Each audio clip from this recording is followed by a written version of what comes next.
do you think that part of that is like they just like we don't see that capitulation because the academic literature or Buddy Medvedev will always harp on that's like usually around a negative 20% drawdown in S&P is where people start to hit the panic button, at least historically. And so far we've only seen it on like a intraday or on an intra-month basis where we got like negative 23% plus on the S&P drawdown. And so like reality doesn't like hope turns to fear and once we start getting past negative 20%, or you just think that's an arbitrary number and it might need to be much deeper? No, I think it's actually the right number, but it is the secular trend, and then we have these cyclical moves around that secular trend. And if we think back to 2000, it was -7, -12, -7. But there were huge rallies along the way. You went down 20, 22, 25, then you rallied 15. I don't know if you guys recall or remember, but back in 2000, some of the timing models that people had, they were simple, whatever. They got out of the market. But then when we had that spike back pre-1 to 2001, they got back in and then they got crushed. So all those simple timing models are going to suffer the vagaries of being whipsawed. You do get whipsawed in these simple timing models for equities, right? Everyone knows that. Yeah, and now we're in a position where this volatility moving back and forth is going to create some of those whipsaws. And so because the secular shift is now more down, and yes, you're going to have target date funds rebalancing and they're going to put a cyclical spin on this.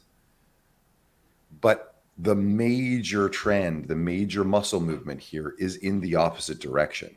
And so it's going to take time, I think, Jason, for that to be realized. And the rallies that people want to do rebalancing when it rallies, it won't rally far enough, or they're going to believe, look, I was right to hold, and then they're going to get punched in the face again.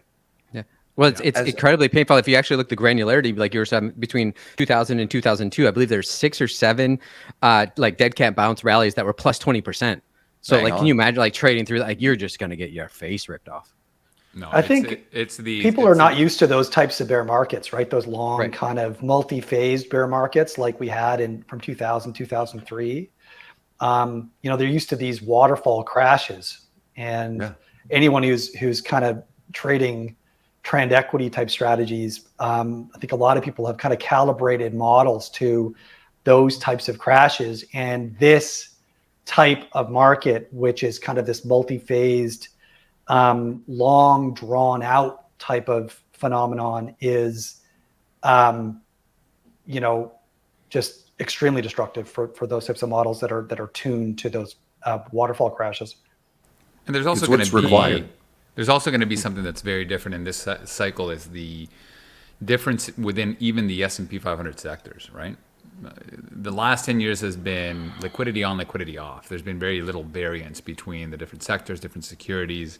There's been massive difference between bonds and equities, right? Because you got sovereign bonds offsetting the losses of equities. So there's an intuition of what the market feels like, right? There's like a 10-year past intuition, which is buy the dip, everything goes down, you buy whatever you can, it all goes up together. In these types of markets where there is more differentiation, it's slow sector rotation, right? So, energy ETF is up 40% year to date. That's a stock energy ETF, right? So there's going to be, in the 70s, for example, the equities you wanted to be in were the equity markets that had the ability to flow through the increase in prices. And the sector that has the ability to do that the best is the whole commodity spectrum, the whole commodity sector. That creates opportunities for even sector rotation strategies, right?